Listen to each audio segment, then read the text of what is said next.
Olá pessoal, hoje mais um encontro nosso aqui, meu nome é Edmar e hoje nós vamos tratar aqui acerca do fim da personalidade natural, outro tema muito importante, de extrema relevância aqui no estudo da parte geral do Código Civil. Então, vamos lá!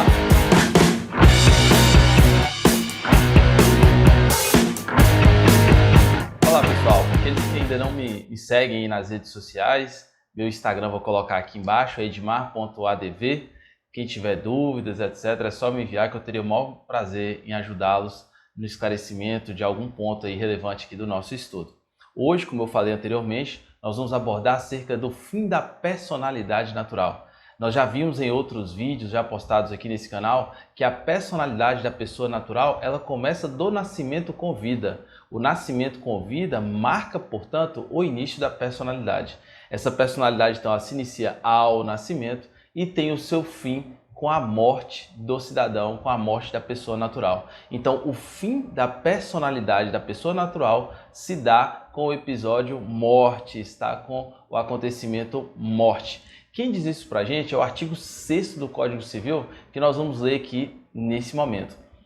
Vamos lá. Artigo 6º do Código Civil. A existência da pessoa natural termina com a morte.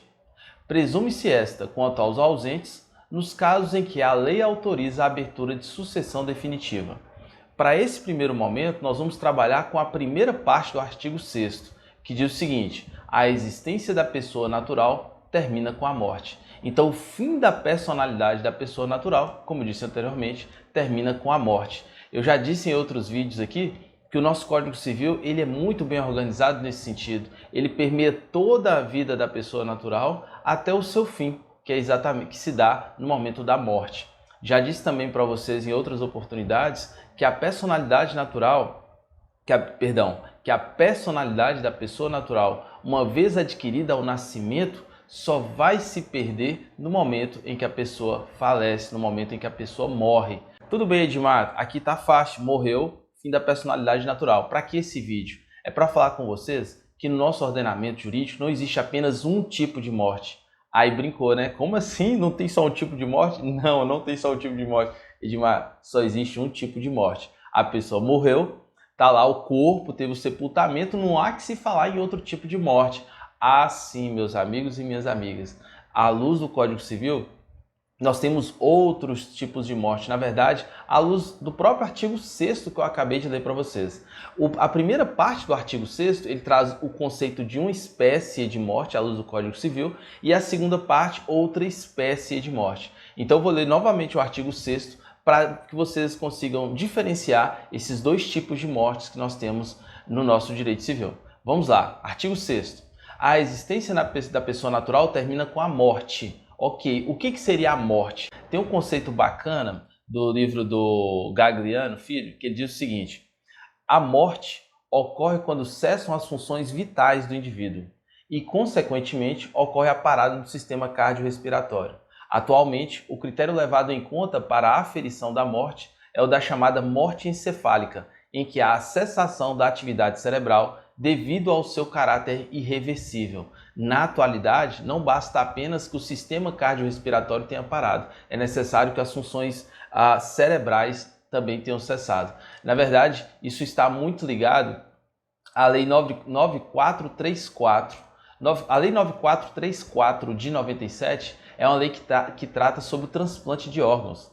Essa lei ela vem trazendo lá no seu artigo 3º esse conceito de morte encefálica, para dizer o seguinte, que é necessário o diagnóstico de morte encefálica para ser possível que os médicos, né, façam a remoção e, consequentemente, transplante de órgãos. Então, esse conceito de morte encefálica, ele está objetivamente descrito no nosso ordenamento, lá na Lei 9434, que é uma lei de 1997, que trata acerca dos transplantes. Essa é a chamada morte real. Então, se a gente organizando aqui uma classificação das espécies de morte, nós vamos colocar aqui de um lado a morte real. E o que é a morte real? É a morte onde há o cadáver, onde há o corpo, em que o médico vai fazer a análise e vai constatar que o evento morte ocorreu. Ou seja, que a atividade cerebral cessou e, portanto, aquela pessoa está morta, ou seja, está em uma situação em que é irreversível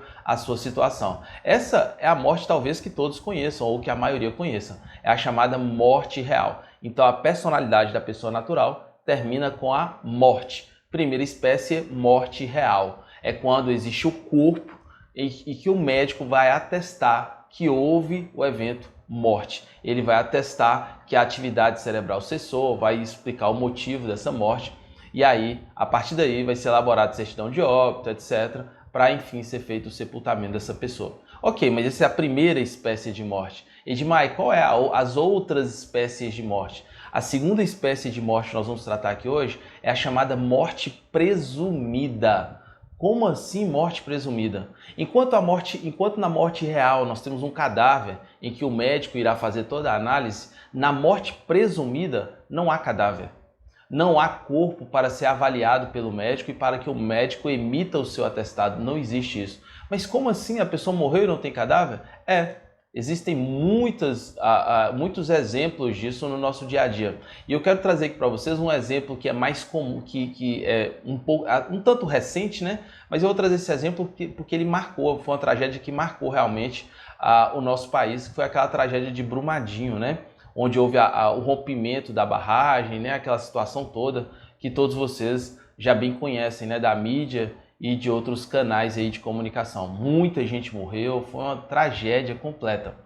E por que eu estou trazendo a ideia dessa tragédia de Brumadinho? É porque muitos corpos até hoje não foram encontrados. Imagina só, uma pessoa que estava no centro daquele movimento de lama, né? Daquele mar de lamas que cobriu ali aquele espaço onde funcionava a mineração. O mar de lamas cobriu, a pessoa estava ali, o corpo não foi encontrado. E aí, essa pessoa é tida como morta ou não? Porque vamos relembrar, na morte real, o médico precisa atestar a morte frente ao corpo. O cadáver deve ser apresentado ao profissional para que o profissional emita o seu laudo, o seu atestado. Há situações que não existe cadáver, como o caso desse acidente. O cadáver, muitas pessoas que ali estavam, o cadáver até hoje não foi encontrado. Edmar, por que você está falando do cadáver?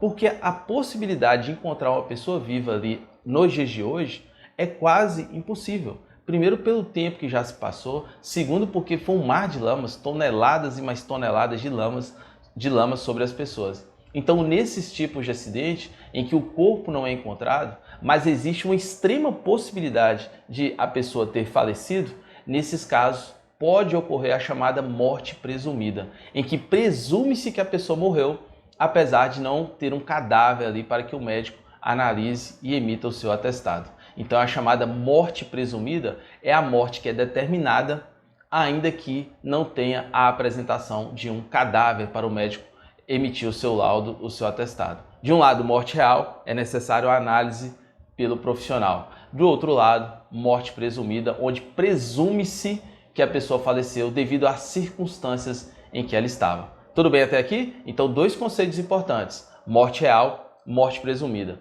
Nós temos uma subclassificação dessa morte presumida. A morte presumida, ela pode se dar com decretação de ausência e sem decretação de ausência. A morte com decretação de ausência, nós vamos ver em outro vídeo, porque aí eu preciso aprofundar um pouco mais nesse tópico. Nesse vídeo de hoje, nós vamos trabalhar apenas com a morte sem decretação de ausência. Onde é que está previsto na lei essa morte sem decretação de ausência? Ela está prevista no artigo 7º do Código Civil, onde diz o seguinte, quero compartilhar com vocês. Por favor, abram o Código Civil no artigo 7º. Vamos ler aqui comigo. Artigo 7º. Pode ser declarada a morte presumida sem decretação de ausência? Em quais hipóteses? Primeira hipótese, se for extremamente provável a morte de quem estava em perigo de vida. Inciso 2, se alguém desaparecido em campanha ou feito prisioneiro não for encontrado até 2 anos após o término da guerra. Viram aí? Nós temos essas duas hipóteses em que é possível presumir a morte de alguém. A primeira, quando a pessoa estava em perigo de vida, estava muito claro o perigo que a pessoa passava e o corpo não foi encontrado, é possível presumir a morte sem decretação de ausência. E a segunda, que é quando há uma guerra, né, algum conflito, e a pessoa desaparece no meio dessa guerra e 2 anos depois não foi encontrada ainda. Então, nesses casos, é possível presumir a morte de alguém. Edmar, tá, mas e como é que é feito isso? Bom, como no caso de Brumadinho, por exemplo, né, em que há buscas, né, são feitas, não só Brumadinho, poderia ser alguém que caiu de um barco em alto mar, sei lá, e o corpo até hoje não foi encontrado. A probabilidade dessa pessoa estar viva é ínfima, porque ela estava em perigo de vida, apesar do corpo não ter sido encontrado, ainda assim existe essa presunção de que a pessoa faleceu. Edmar, e a partir de qual momento a gente pode saber que essa pessoa faleceu? Bom, no inciso 2, que é o caso de guerra, a morte presumida vai ser declarada se não for encontrado o corpo, se não for encontrada a pessoa, até 2 anos após o término da guerra. Aí é possível presumir-se a morte. No caso de quem está em perigo de vida, é necessário a gente analisar o parágrafo único do artigo 7º. E olha o que diz o parágrafo único do artigo 7º. A declaração de morte presumida somente poderá ser requerida depois de esgotadas as buscas e averiguações, devendo a sentença fixar a data provável do falecimento. Então, no caso de quem está em perigo de vida, é necessário que haja buscas e averiguações. Enquanto essas buscas ainda estão em andamento, a pessoa ainda não pode ser presumida, ainda não pode haver a presunção de que a pessoa morreu. Ainda não pode haver a decretação dessa morte dessa morte presumida. É necessário que as buscas e averiguações cessem. Da mesma forma, quem estava em campanha, né, em guerra, né, após 2 anos, cessadas as averiguações, aí sim a pessoa é tida como morta. E qual o procedimento para a decretação dessa morte? Para a declaração dessa morte sem decretação de ausência? Pois bem, meus amigos, a Lei 6.015, que é a Lei dos Registros Públicos,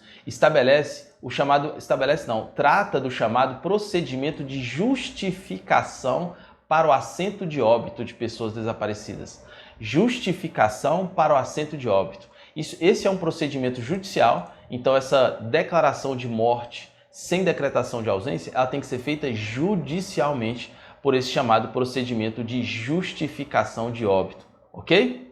Então essa é a chamada morte presumida. Nós temos a morte presumida com decretação de ausência, que a gente vai ver em uma outra aula, e a morte presumida sem decretação de ausência, que ocorre nessas hipóteses em que a pessoa estava em perigo de vida ou em campanha, né? Em momentos de guerra aí. Tudo bem, pessoal? Eu quero falar um pouquinho agora para vocês sobre um outro tipo de morte, aí algumas doutrinas tratam sobre isso, nem todas tratam, que é a chamada morte civil. A morte civil, ela está ligada a uma situação de excepcionalidade no nosso ordenamento jurídico. Por que excepcionalidade? Porque a morte civil seria apenas considerar uma pessoa que está viva como morta apenas para determinados efeitos na ordem civil.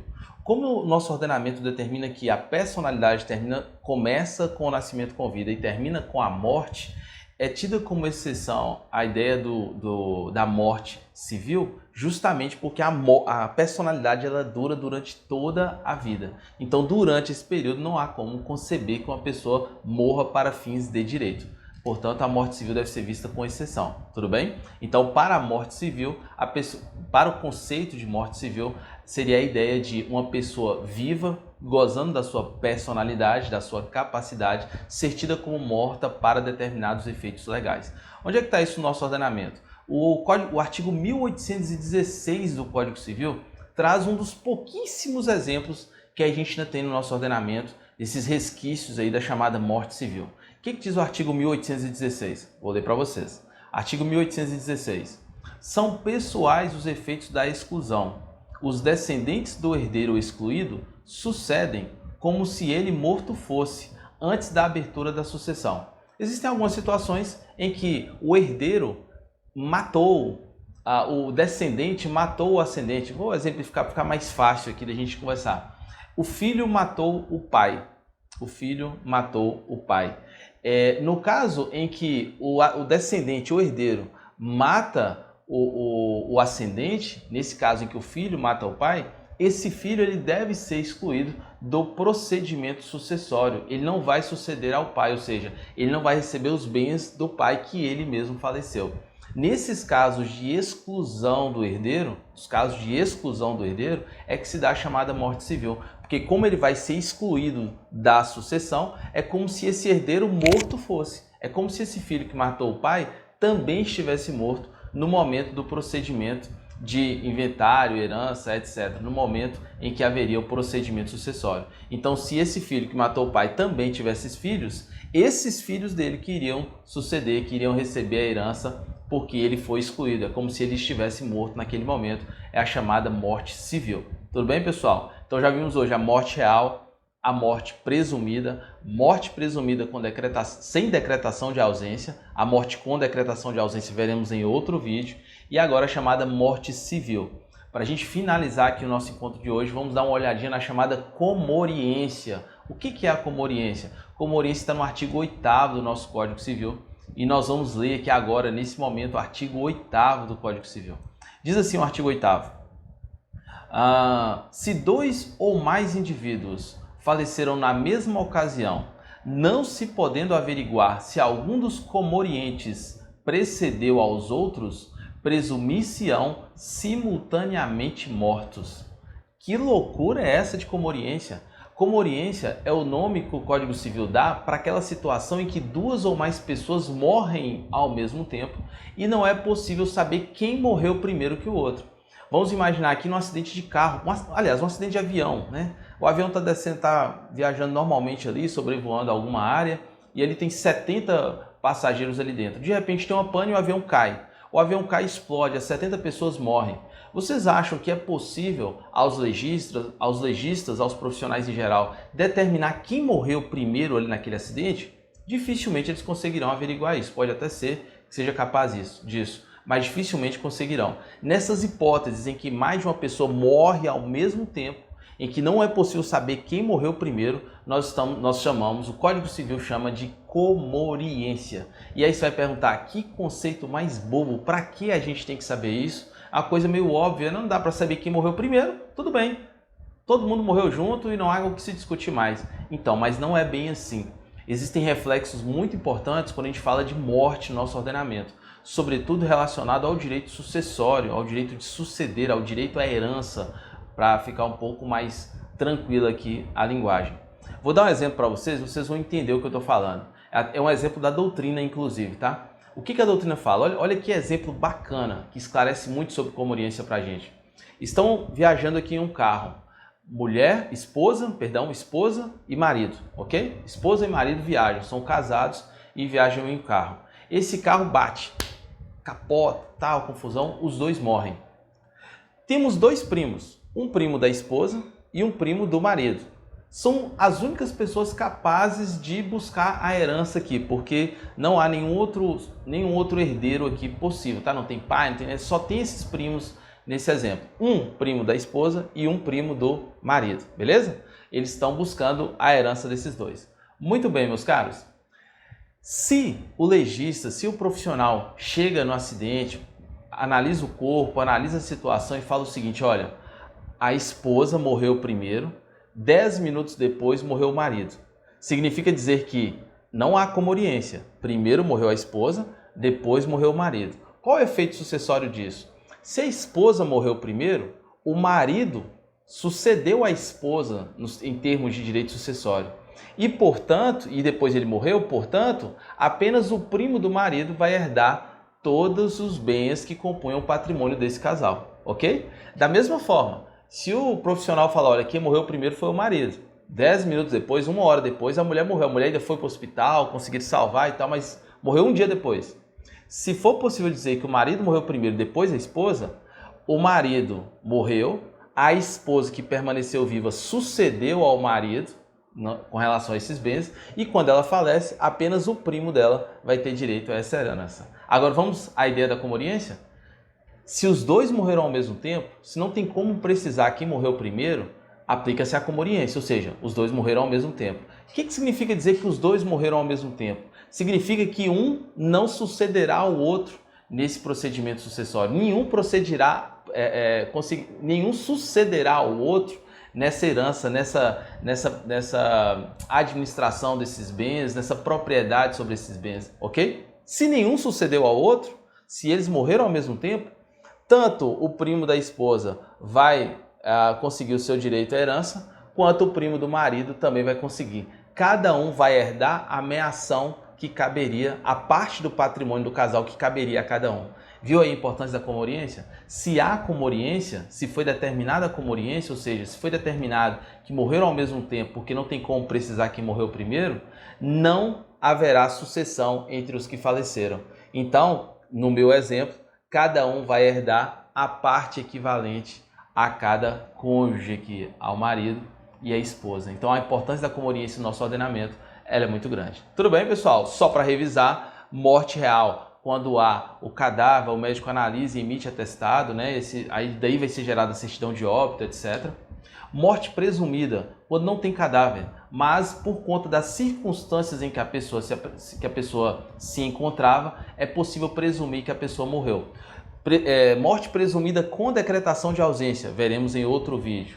Morte presumida sem decretação de ausência, ocorre em duas hipóteses. Quando a pessoa estava em situação de perigo de vida e as investigações e averiguações já cessaram. Segunda hipótese, quando está em guerra, em campanha e já se passaram 2 anos que essa pessoa foi feita prisioneiro, é possível presumir que essa pessoa morreu, a chamada morte presumida sem decretação de ausência, que é feito através de um procedimento chamado de justificação de óbito.